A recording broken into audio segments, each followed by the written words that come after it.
Good day everyone, welcome po sa ating channel. Ito, maiba naman, no? Hindi naman puro coins, siyempre collection pa rin to. Ito ang tinatawag na NBA cards. The one and only, ang The GOAT, Michael Jordan. So ito, pakita ko sa inyo, compare nyo. So ito, dalawang NBA cards, ayan. Isa may signature, yung isa wala. So medyo mas mahal yung isa kumpara dun sa isa. Kasi may signature. Ito yung medyo nagretiro muna siya sa pagbabasketball at nag-baseball muna siya at golf to 1994. So iyan, Upper Deck 1994 pa to, no? Ang tagalan na itong card na to. So 30 years na, almost 30 years. So ito, yan. Tapos meron din tayo dito yung mga tatawag natin Catch 23. Ayan, Michael Jordan. Ayan, strong finish by Michael Jordan. Medyo naka-hard case po kasi yan. Yan ang medyo may gas-gas. 1997. So, yan. Ito naman ang isa natin Michael Jordan din. Finger roll naman kung tinatawag. Ayan. So, Upper Deck. Nagawa siya ng Upper Deck. Taong 1997 din. Lumabas yung mga Upper Deck na yan. Ito naman ang tawag na Media Circus. Yeah, si Michael Jordan pa rin yan, of course. Gawa din ng Upper Deck. Ito, Catch 23 Championship Drive. Ito na yung nag-champion siya. Ayan, Michael Jordan. Sa mga bago po sa aking channel, paki-like and subscribe na lang din po. Ito naman, Michael Jordan, 1997. Ito, kalakasan ng mga panahon niya na yun, no? Yung 3-peat, yung second 3-peat niya, yung 96, 97, 98. So, ito yung mga Catch 23 natin na Michael Jordan.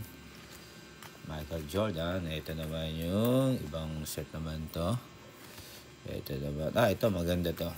Ito yung tatandaan ko to. Ito yung Electrified Jordan Chicago Bulls. Ang ganda niya, no? Diba? Maganda to eh.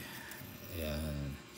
Ito naman yung Skybox. Medyo 1996. Tatandaan ko yung Skybox, Upper Deck.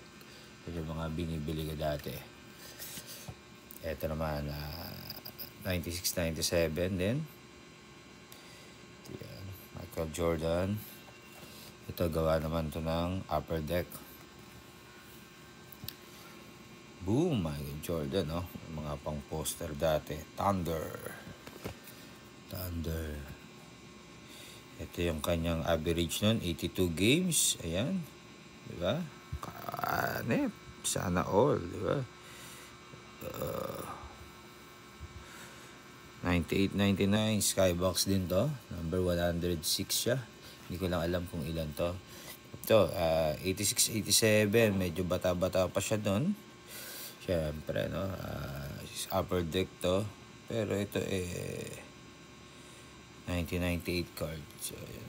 Kita nyo na. For the first time in what would prove to be an annual ritual, Michael Jordan was named to the All-NBA First Team in 1986 to 1987. Ito yun. Ito yung mga panahon na yun. Yung nag-All-Star siya.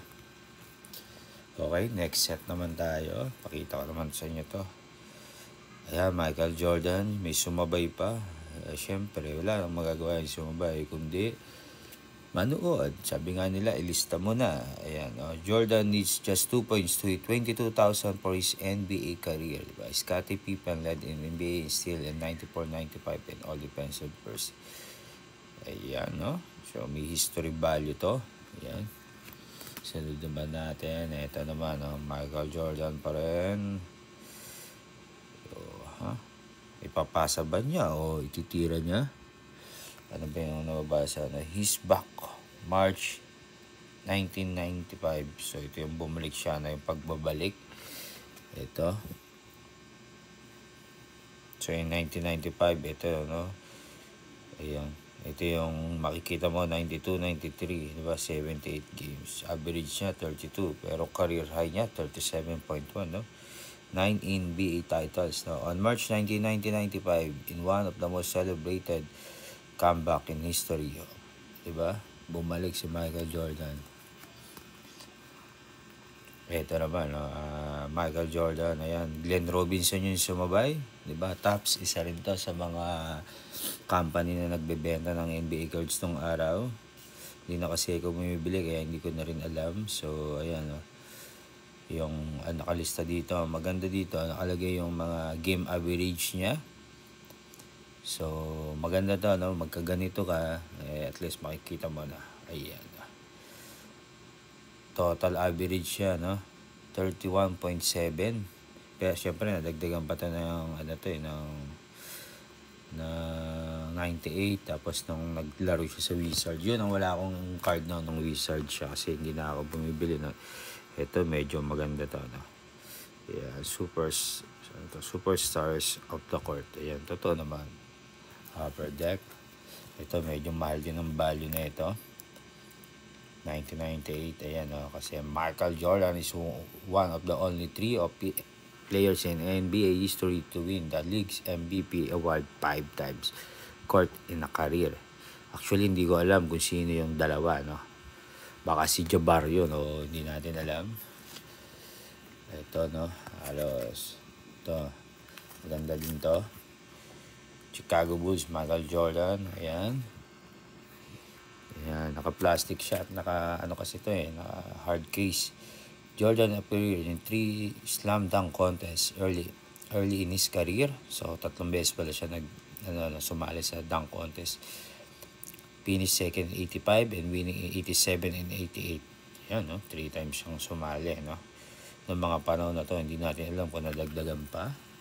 Ito, simpleng Michael Jordan lang to. Simple. Chicago Bulls, Michael Jordan. Yan, kita niyo yung career. So, ayun, no? Makikita natin yung career niya ng 02-03. So, nagretiro na siya nung 98-01. Bumalik siya nung 01-02. Naglaro siya ng 60 at 82 games. Pero nag-a-average pa siya ng 22 at sa 20. Kaya bumaba yung career niya, no? Pero, biro mo, 82 games pa yung nilaro niya, di ba? Oh. At mataas pa rin ang steal niya at ang block niya. Points niya talaga bumaba na kasi medyo alam niyo na. Pero, nag-51 at 45 points pa siya. 15 NBA careers na. And 15 NBA years career ni Michael Jordan. Ito, Michael Jordan, meron nata kanina. Ito, hindi ko alam kung anong pinag-uusapan nila. 93, 94.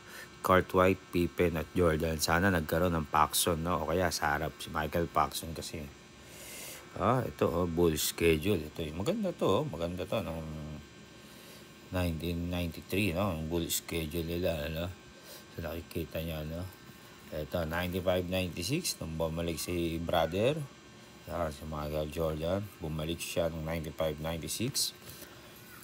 Ito, no? Nakasulat yan, no? Yan. Guys, kung meron ba kayong mga gusto niyo i-share ng mga Michael Jordan, i-comment nyo lang dyan. Gusto niyo mahala nyo pag-usapan, ibenta, no? Yan, ganda ng sapatos ni Idol. The Bulls improved to 13-1. Ito yan, si Michael Jordan. Sumbay ka pa. Si Karl Malone to. At saka, ayun, hinawakan nung lalaki. Hindi ko na matandaan. Tignan natin kung anong taon to. So, ayan, 95-96, 96-97. Ayan, his former Lakers. Ayan, Ganda, no? So, isasabi, si Jerry West ang isa sa mga gusto makakalaban ni Michael Jordan. So, ayan yung mga collection natin, guys. Diba? Iba-iba tayo ng collection. Iba-iba tayo ng kagustuhan. Basta, kung ano lang yung kaya natin, yun lang i-collect natin at maging wise tayo sa pag-collect. Kasi bandang uli, pwede naman natin gawing event para kumita tayo, di ba? Alright, thank you everyone and please don't forget not to like, subscribe, and share naman po dyan. Maraming salamat po and God bless.